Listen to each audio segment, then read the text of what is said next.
T-minus 20 seconds.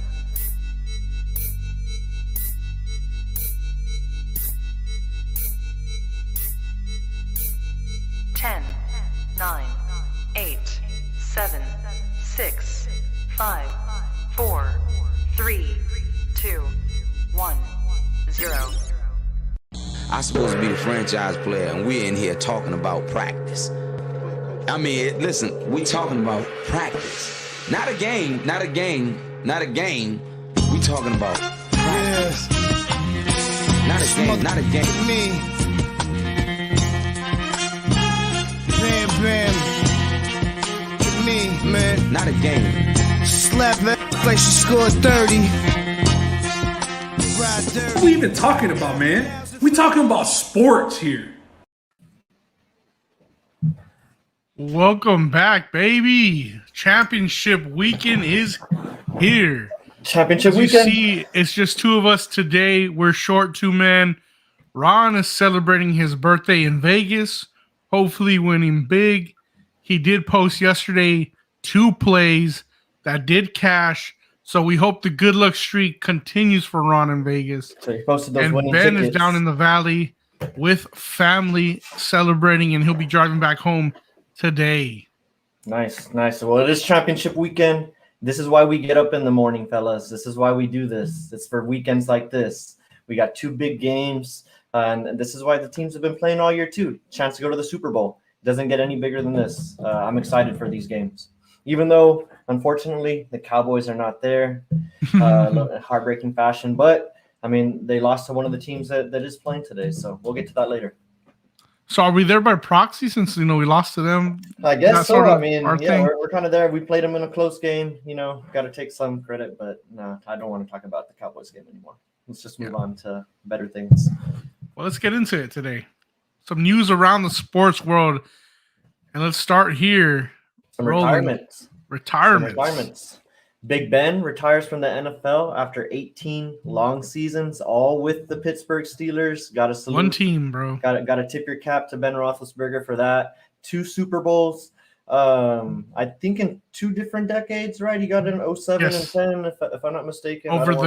Over the Cardinals and the Seahawks. Cardinals and Seahawks. So yeah, NFC West, he won. With one of the greatest plays in Super Bowl history and one of the greatest Super Bowls played in maybe modern history, at least for our time that we've been here watching football, I would say against the Cardinals. That was a great game. Larry Fitzgerald had that great touchdown run that, he thought sealed it for the Cardinals, some heroics out of Larry Fitz. But Kurt Warner's getting one. And not to be outdone by Ben Roethlisberger, though. I mean, with one of the greatest throws of all time to Santonio Holmes. Who knows if he got the final foot down? I still think about that to this day. But because I was going for the Cardinals in that one. I liked their story. I like Kurt Warner, reviving his career and all that with the Cardinals. But Big Ben, though, one of the greatest plays of all time. So tip my hat to him. What's your biggest memory of Big Ben? Or when you think of Big Ben going into the Hall of Fame, obviously, what do you think about him? Man, I wish it was a positive association when I think of Big Ben, but it always, no matter what, goes back to those bathroom stalls with those allegations. And I hate that because what a career. But for some reason, I just can't disassociate that mark. So whether he's guilty or not, it just sucks when you got allegations against you because it's hard to forget. Those are things that are hard to forget. Shout out to everybody in the comments, Roland, Eddie, and Rick. Thanks for joining us for another week. But yeah, Justin, those memories are in the back of my mind thinking of Big Ben. But I will say, just thinking about him, watching him, because he came into the league in 2004. I was about 12, through my teenager years watching football. I just remember him always finding a way to extend the play. And it wasn't because he was fast, but he was hard to bring down in the pocket, and he just always found a way to get out of the pocket and beat the guy to the corner for the first down.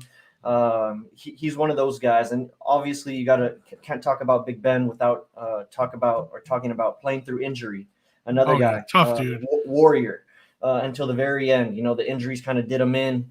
You look at a guy, we're going to talk about him later, Tom Brady, going on 44, 45, and Big Ben's over here retiring at, I think, age 38, if I'm not mistaken. So injuries definitely got to him, but can't do anything but salute him on a good career. So I mean, with Big Ben retiring, you got to think number one priority agenda on the list for the Steelers this draft is get the quarterback, right? And I mean, they're in a situation where they're going to have to rush somebody because they can't afford to sit. I mean, I don't think they have a guy in Mason Rudolph that's going to really be the next starter. Maybe they're in the lottery for an Aaron Rodgers. That's a possibility. That's what I was going to say because, I don't know if there's necessarily anybody in the draft that you can plug and play and it's going to, lead you to maybe where Ben even took you this year, to pretty much like 500. They were like 9-8 or 8-1 or whatever. And then they made the playoffs there on some crazy week 18 or week 17 stuff. But I don't know. I think they're better off going for a guy like Aaron Rodgers. Although if I'm Aaron Rodgers, I don't know if I want to go to the AFC, but I think Pittsburgh, depending what they can do, they got a guy in Deontay Johnson, who's a good number one receiver. They got Najee Harris. Yeah, they have that defense. The only thing is they're in kind of a tough division, but if I'm Aaron Rodgers, I'm thinking about the Steelers maybe or just staying with Green Bay at this time. But yeah, the Steelers, they're going to have to look for a quarterback in free agency. Who knows? Maybe they get a guy like Russell Wilson. I think that's another guy, although I don't think he can make any moves himself because he's not a free agent. But I know he's a guy that wants to get out of the current situation that he's in, or at least what's being reported in the media. Speaking of reports in the media, do you have anything else on Big Ben? No, nothing else. Just, happy trails, Big Ben. What a career, man. 18 seasons, 2 Super Bowls. And shout out to Diego, tuned in for the Big Ben retirement. This will be the last time we talk about Big Ben on the podcast for a little while. So, wait, he got a point. What about Watson? That could be a person. That's true. That's another guy. That's another person of interest for them for sure. Yeah. So draft a quarterback. Maybe go after Aaron Rodgers, Deshaun Watson, or Russell Wilson. So they got their options. But I know Pittsburgh Steelers fans last thing, they're sad to see him go, but at the same time, I think they're kind of ready for this because, Big Ben was kind of on the struggle bus there towards the end a little bit. But shout out Big Ben and Roll Jake Delhomme. There we go. Jake Delhomme's there. Moving on. Speaking of media reports, Tom Brady, the GOAT, was reported by Adam Schefter, and I guess a GOAT in his own respect in terms of being a guy who breaks the beat and stuff like that. Reported as retiring from football. Tom Brady had that press conference, or I think he went on his podcast rather, and said that this wasn't like any other year because his family has a big say, and he's thinking about being a father, thinking about being a husband. So there's a lot weighing on his mind. So everybody hears the retirement reports and, here go out all the, Tom Brady, gave me so many memory tweets and all of those things. And rightfully so. A lot of people grew up on Tom Brady. We grew up watching him, although we're Cowboys fans, probably don't have the same relation to him, but it's hard to root against Tom Brady. So it's definitely sad to see him go, but I think the real drama is here. The claims got refuted almost an hour or two later. So I don't know where you stand on this, Justin. Are you on the side that he retired? Are you jumping on those reports and you're riding with them? Or do you think he still has some life and he's going to do one of those, I'm blanking out on the guy's name, but Wolf of Wall Street's like, I'm not fucking leaving. I'm not leaving. And he's here one more season. Yeah, man. I stand on the side of a fan being frustrated with this news because you have a source like Adam Schefter, and it's, pretty accurate with him. But then you got Tom Brady Sr., the dad, saying, my son's not retired. And I'm still thinking, man, Tom Brady leaves this year. He's leaving maybe 2-3 good seasons on the table still. He's still pretty okay. He's still top 10. Are we sure this is retirement? The only thing, like you said, Roland, his family's pulling on him. They want him done. They want, his kids want to be with him. His wife's, hey, another NFL season. It's gruesome, bro. Because it's not just the 18 weeks. It's all the offseason. This man is absolutely possessed and obsessed with winning.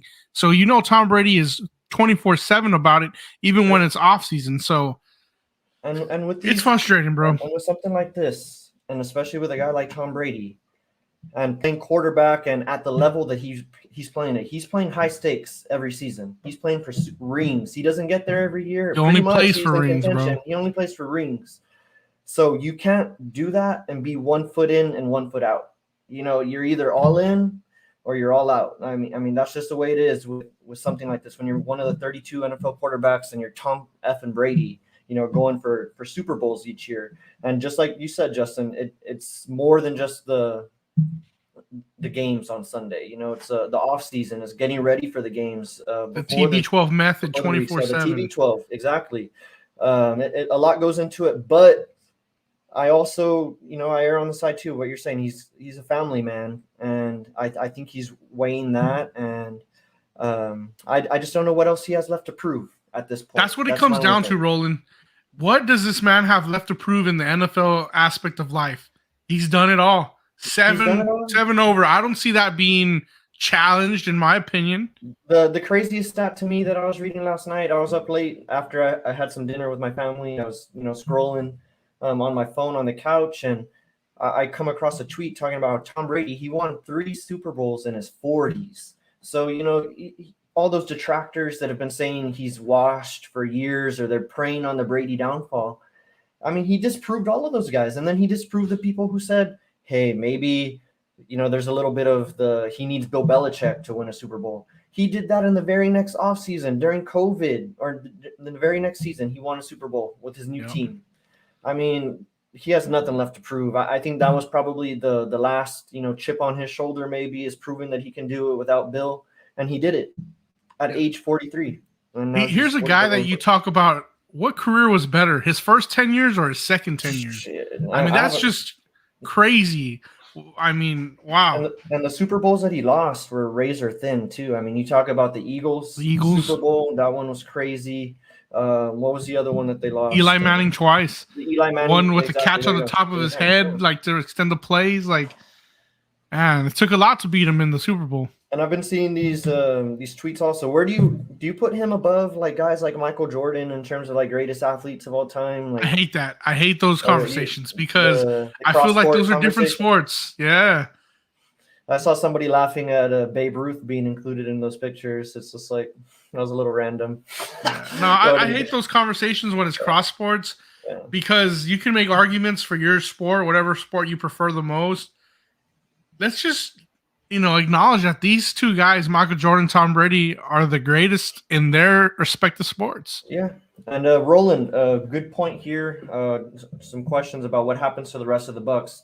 I do think Gronk will follow him, to answer your question. And the Bucs having money issues, there is a little caveat. I don't know what the exact date is. I think it's sometime next month that there's a trigger that Tom Brady automatically earns $16 million on his contract if he's on the roster past a certain date in the offseason. So that's a big little factor in this. And that's why it's kind of crazy that the reports have come out so soon, because there is a lot of money issues at hand right now with what Tom Brady does. And if he does retire, like let's say he waits till the day after that little contract clause comes into effect, the Bucs can recoup 100% of that money. But do you think the Bucs are really going to do that? I don't think so. And people are saying, do you think $16 million really matters to Brady? Well, $16 million is $16 million, fellas. I mean, I would disprove that too. So it's a lot of coin. I don't know, a lot of coin right there at stake. Yeah, so good question, Roland. And there is a lot at stake with this decision for the Bucs long term and Tom Brady. I was also seeing some stuff. Jameis Winston. What if he comes back and takes his old job back with the Bucs? That'd be pretty funny. I don't know. It's mainly full jokes circle right there, with it. Yeah. Eddie's saying Tiger Woods is one of the GOATs. I agree. As far as golf goes, he's one of the GOATs. Roland says, could it be the Bucs front office stirring their own pot? Maybe. I mean, we've seen weirder things in the NFL. I mean. Yeah, but you brought it up, Justin. I hate the whole, just waiting or trying to be first, like before anything is solid, and they quote multiple sources and all that. And the crazy thing is to me too, is even after all this stuff came out and they rebutted it and said that he wasn't retiring, all the retirement tweets stayed up. Adam Schefter didn't delete his tweets. So. Oh, ESPN this morning ran a whole video package on his retirement, like it's official. So he's retired then, I guess. So we'll see. Maybe he but comes imagine back he's not retired, Roland. How bad does that look on Adam Schefter, though? Hey, Adam Schefter should retire if his credibility is it's shot. That's bad. That's shot. Mm-hmm. Yeah, just looking for a beat. But it is Adam Schefter. He is right most of the time. But he is also the guy who posted a picture of JPP's medical records after he blew his fingers off, and that's HIPAA right there. So these guys don't have. He also said San Francisco was taking Mac Jones 3rd overall. See, these guys don't care. They're just going to send it out to be first and hope it sticks. But anyways, let's get to the reason why we're here, guys. Let's get to the reason. Championship weekend. Injury report first. We got Chiefs and Bengals first. Tyrann Mathieu, he's been dealing with a concussion. He's probably going to play. Darrell Williams, toe injury, game time decision. But a couple of backs have emerged for the Chiefs, so I don't think it really matters if Darrell Williams plays. Like they got Le'Veon Bell carrying the rock. They got Jerick McKinnon playing pretty good. Clyde Edwards-Hilaire's in the mix. So Darrell Williams probably non-factor. The big one here, though, I think is Trent Williams. High ankle sprain, left tackle for the 49ers. He hasn't practiced all week, but all indications are saying that he's going to go biggest game of his career. And that's a huge, huge piece for the 49ers and what they want to do. Especially for the run game. Yep, and who they're trying to protect and who they're protecting against. And you're talking about that front four that the Rams have. So, yeah, quick injury report, but without further ado, the reason why we're here, the AFC Championship. That's the first game, starts at 2. Chiefs and Bengals. You got the Chiefs as a 7-point favorite. The over-under, I believe the last time I checked on DraftKings, it was at 54.5. I'm going to put that up here. Yeah, it is 54.5. Justin, what do you like about this matchup? Where are you leaning? Are you all in on Joe Burrow being that guy? Yeah, he's proved me wrong this year. I thought that, the arm strength was going to be a big factor because I don't think he has it, but he's accurate with the ball, puts it in the right places. He's completely proved me wrong. I will be cheering for the Bengals, but I think it's going to be the Chiefs this week winning this game. It's going to be the battle of the air. Who can get it done through the sky? We've seen the Chiefs be targeted by one receiver in 2 weeks now. We saw it in week 17 when Jamar Chase went off for like 266 yards. Last week, Gabriel Davis went and got his. Granted, Tyrann Mathieu was out of that game pretty early. I still think Jamar Chase, even if Tyrann Mathieu's there, can still eat. But in the end, I want to say it comes down to the battle of the gunslinger, and you got Mahomes on one side. I'm going to go and roll with Mahomes and the Chiefs taking it. A little bit too many options on that side. As you see here, you got Kelsey, Hill. Pringle has become a legitimate red zone threat. It's going to be the Chiefs. Yeah, I'm not going against Patrick Mahomes in this spot. I like the Bengals. I saw their game last week against the Titans. They found a way to win despite Joe Burrow being on his back most of the game. But Joe Burrow, he is for real. They had success against the Chiefs in the regular season. Jamar Chase pretty much he put himself in first place for the Rookie of the Year with that game that he had against the Chiefs and that comeback victory. But that's where I'm going to go with this one.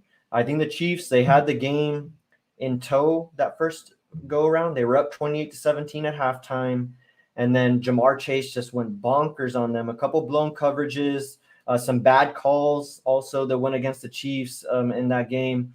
And I thought the Bengals, I thought they were going to keep it close last week. I teased them. I wasn't on the money line or anything like that, although they were a popular money line play. I thought it was going to come down to them getting sacked almost like 10 times like it happened, but they somehow, again, found a way to win. I just don't think that that's very sustainable. Joe Burrow has found a way to overcome, staying in the pocket and not really having a good offensive line.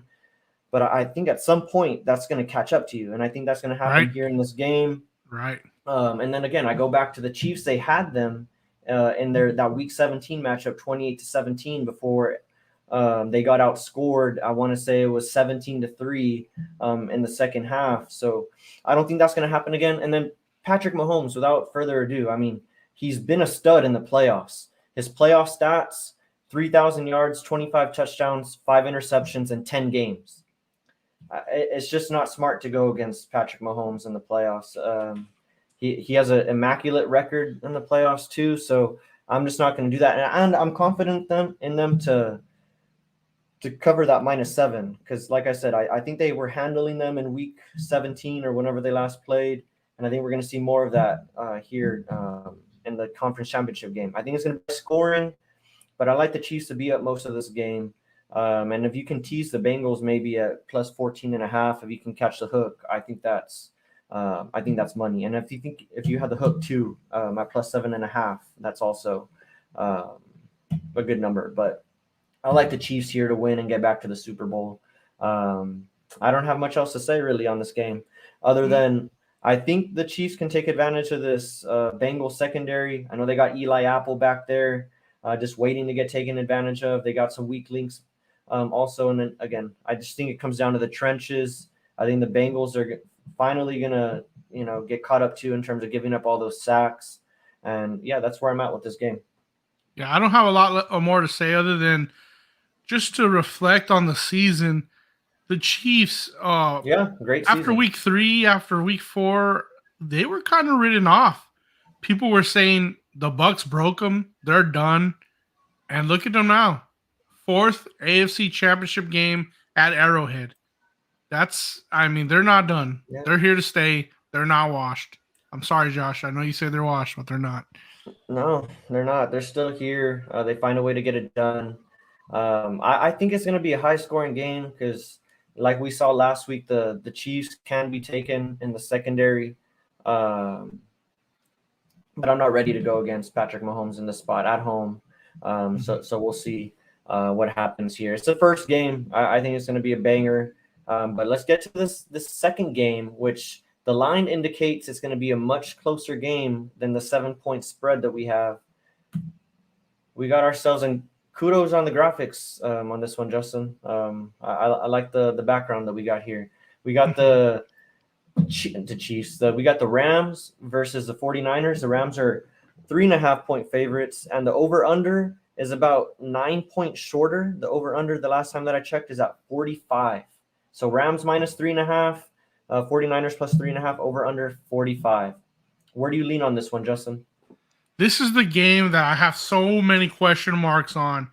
The Niners must-win situation in Week 18 against the Rams to get into the playoffs. They get it done. They win. They're in. They beat them 31-10, I believe, earlier in the year. So they got 2 wins over the Rams. They essentially own the Rams this year. Biggest question mark, though, for me, Jimmy Garoppolo, bro. I keep saying week in, week out in these playoffs that he's going to make up these mistakes and you capitalize and you're going to win the game. Guess what? I've been wrong. Jimmy G, 2 interceptions, 0 touchdowns, made his mistakes, and somehow they find themselves still here. Granted, last week was great special teams play, great defense. I'm not going to be a fool and do it again and say the same thing 3 times and be wrong. I'm riding with Jimmy G and the Niners today. Give me the Niners to win. I can't tell you why. I can't say, hey, it's going to be Jimmy G's spectacular play because it's not going to be. It's going to be controlling the clock, great defense, and Matt Stafford, not coming up short again in his career.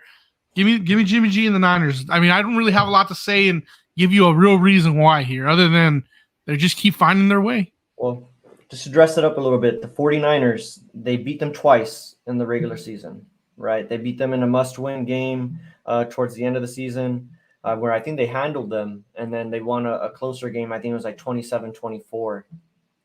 I think the 49ers are set up nicely to take the Rams tonight, tonight is the primetime game. I think they're set up nicely just based on their scheme.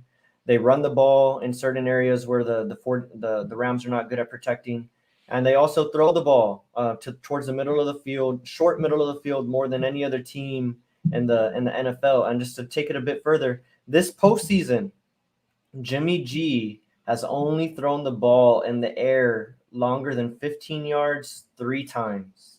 Wow. He's only thrown the ball longer than 15 yards 3 times. So they This is a team that knows that, hey, we don't want to be taking too many shots with Jimmy G. We know he's susceptible to the turnover. So they try and set him up for these nice and easy throws, and they do it by running the ball. They have a nice little stable of running backs. They have a lot of misdirection.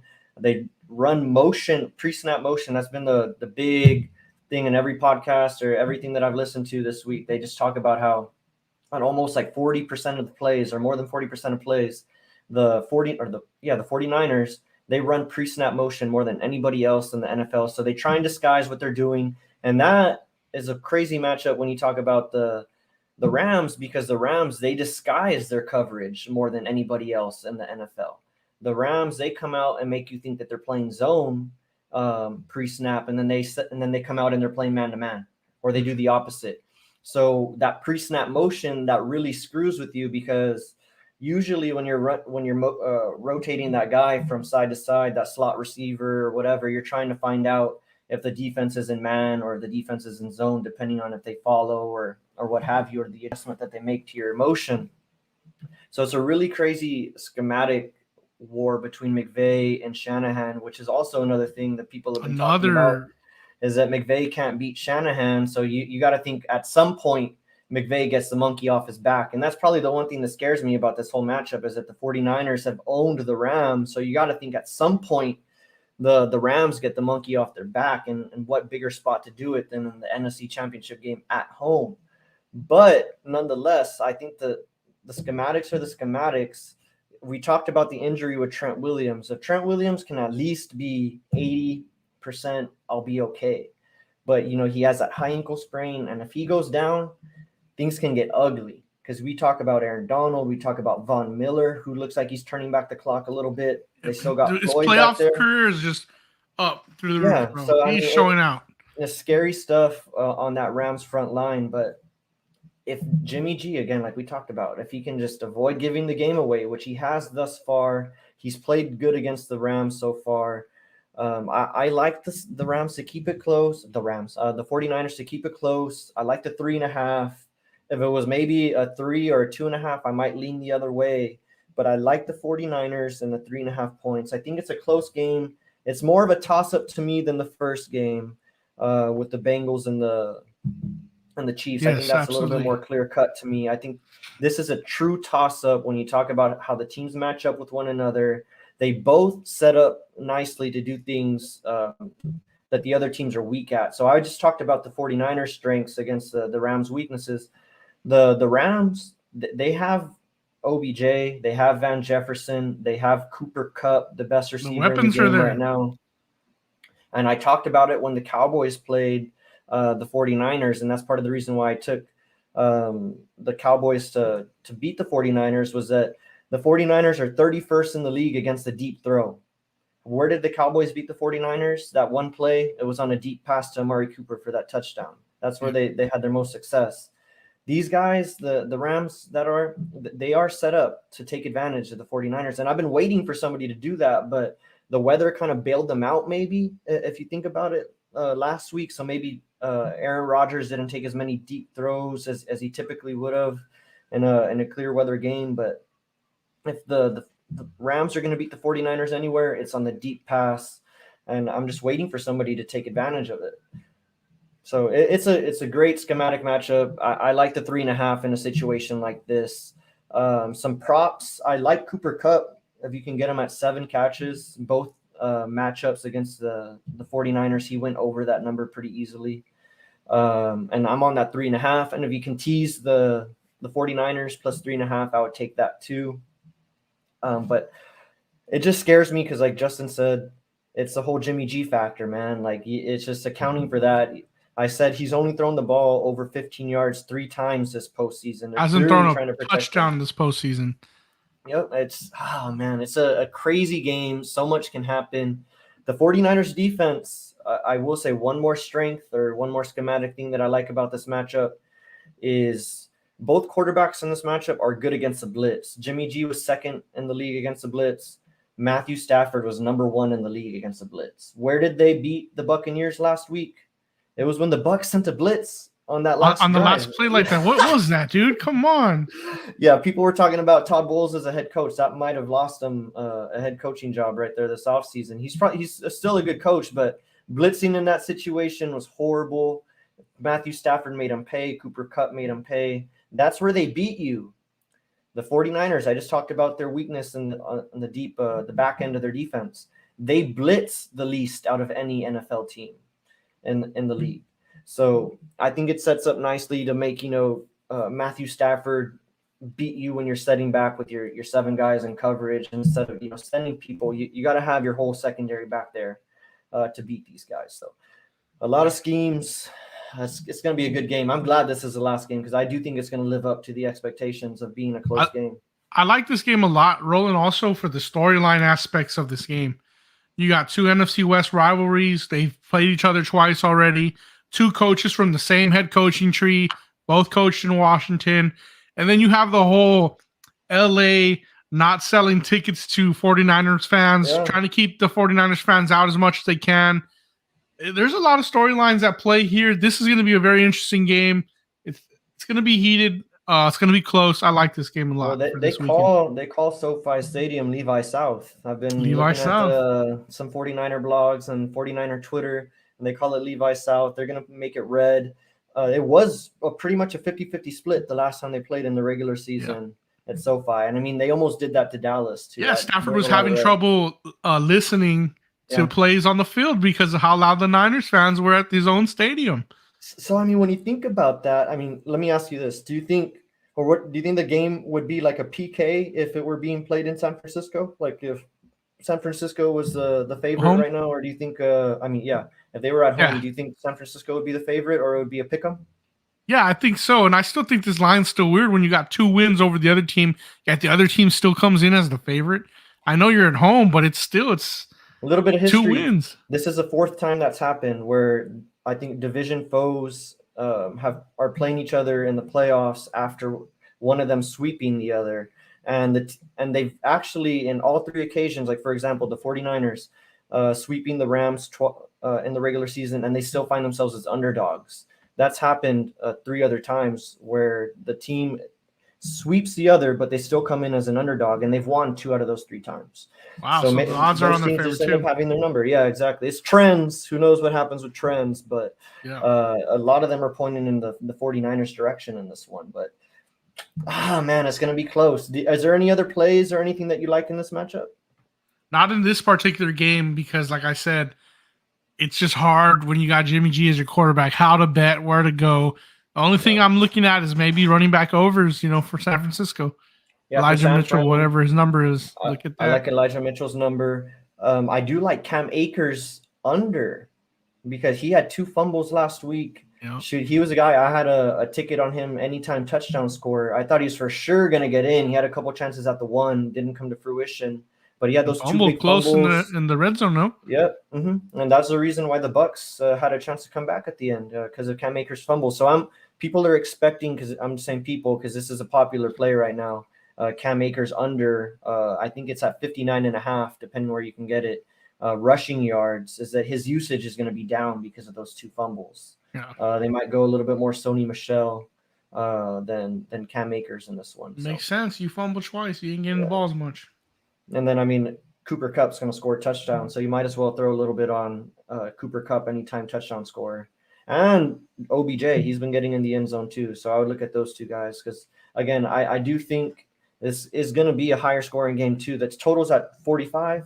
I can see this as a 28-24 or a 31-28 game, or maybe even hitting the total of 24-21 is a pretty popular total too. It's just that the 49ers defense is playing really well. It's just the last thing on this game. It's crazy because we talked about it in wild card weekend when the Cowboys were getting ready to play the 49ers, that the 49ers were the team that nobody wanted to play in the playoffs. Their DVOA was 6th.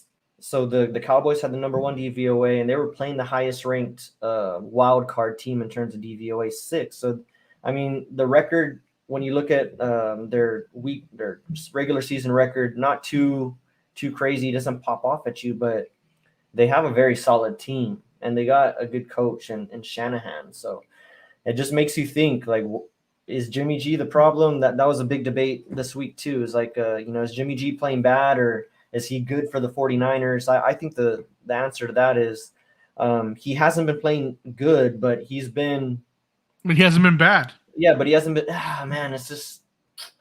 Do you think they've been winning in spite of Jimmy G? Can you say that? Yes, absolutely. Because last week it was done with a blocked special teams return, and then defense did it. They held Rodgers to one touchdown. Opening drive looked like this game was going to be a blowout. I mean, the Packers just breezed, got the touchdown so easily. After that, that was it for them. I don't think they scored another point. Maybe or did they? Yeah, another field goal, right? Yeah, another field goal, and that was it. Yeah, they lost 10-12 or something like that. Crazy game last week. This postseason has been pretty insane. When you talk about both underdogs winning last Saturday and the 49ers and the Bengals, upsetting or not really upsetting, depending who you ask, against the Titans. But we got some good matchups this week nonetheless. I'm ready. Yeah. Roland, who would have thought, though, that the 49ers passing on Aaron Rodgers is probably the best thing for the 49ers after all?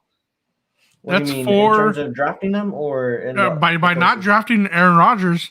That's 4 playoff wins against Aaron Rodgers, bro. Oh, yeah, that's true. Damn, I'm just thinking about that. That's wild. They've owned Aaron Rodgers in the postseason.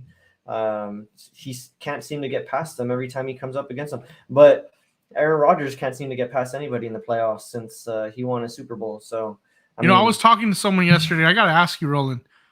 Playoffs, you're in the playoffs. You're coaching a team. You have 2 options to start.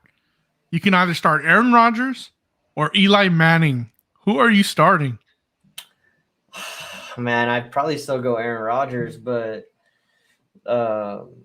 nonetheless, that doesn't take away from the fact that he's been less than Sterling in terms of his record in the playoffs.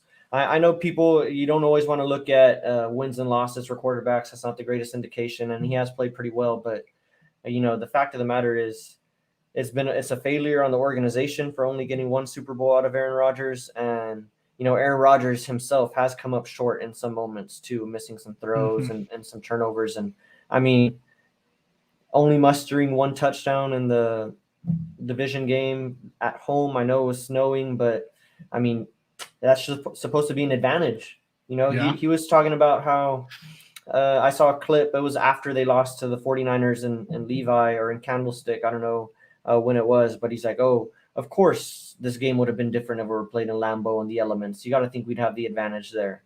And they still lost in the elements in Lambeau in front of their home crowd to a West Coast team. So not a good look at all for the Packers.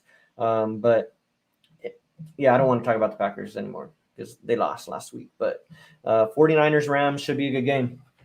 And it's true. Cowboys should be here, bro. Yep, I agree with you, Phil. But, we'll get those answers straightened out with the draft this year. Plug in the holes we have. We'll see. Then maybe we'll get some Sean Payton. I'm glad we're keeping Dan Quinn. We'll see what happens with Kellen Moore. It seems like he's pretty much linked over to the Dolphins. Yeah, we'll see. We'll replace Kellen Moore. I'm not too worried about that. I'm glad we got to keep Dan Quinn. And then, I'm just waiting for the circus that is the Sean Payton show. After every loss this year, they're going to be asking Jerry Jones about Sean Payton.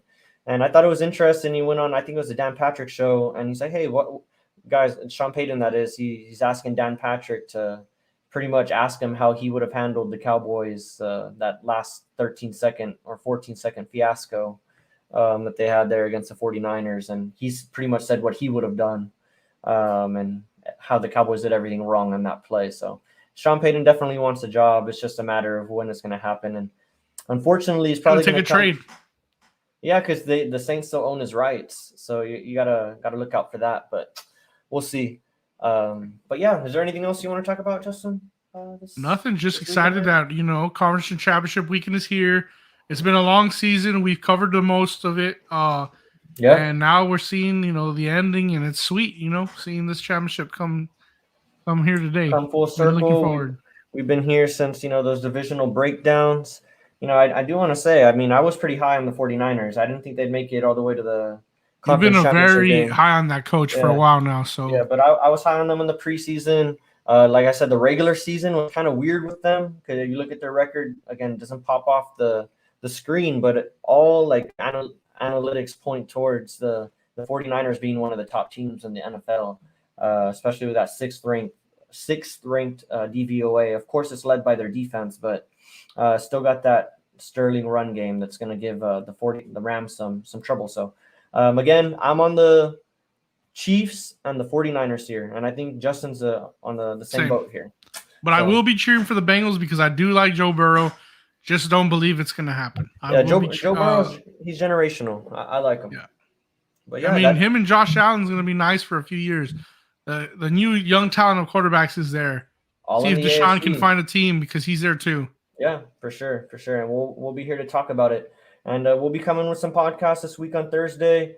Ron, happy belated birthday. It was yesterday, but he's in Vegas right now. I'm sure he's awake, but haven't heard from him yet. He's probably on the tables right now or getting ready to put in some bets there at the book. So he's probably at the book. Yeah, he's at the book right now putting in some plays. It gets pretty crazy. I was there last week. It was pretty rowdy there at the book, watching the Bengals and the Titans. Joe Burrow is a fan favorite. A lot of people like Joe Burrow. Justin, you like him. I like him. I'm a fan. Ron's a big fan of Joe Burrow too. Oh, yeah. So I like him. Hopefully they keep it close, but not too close because I like the Chiefs in that matchup. But anyways, I think y'all might have made that a tradition, Roland. If it's a WTBS birthday, you have to go to Vegas or something. Yeah, I got to go to Vegas. You last week, Ron this week. Got to get to the book. It was a good experience. I was just sitting back there with the freaking pretty much like an IMAX screen, watching football, watching basketball. They had some soccer on. It was a good experience. It was fun. Got to do it again. One time we got to go for the Super Bowl. That'd be pretty cool. If we don't make it out necessarily to the Super Bowl, that's probably the second best thing is catching the Super Bowl in Vegas. I'm sure. Yeah, that would be fireworks. Great. Yeah, but yeah. So we talking about sports with is this our last Sunday show before the Super Bowl? I'm sure we might do something for the Super Bowl. Yeah. So our last Sunday show before the Super Bowl, getting down to the nitty gritty, and we'll be back with some NBA content probably during the week, and UFC is going to be picking up. Did you catch Bellator last night, Justin? I did not get to catch it. I was on the other end of combat, I guess you can say, watching wrestle. The Royal Rumble went off last night. There we go. So I was watching that. All right. Saw Brock Lesnar took that home, but without further ado, man, we talking about sports. Championship weekend. Thanks for tuning in with us, guys. Peace.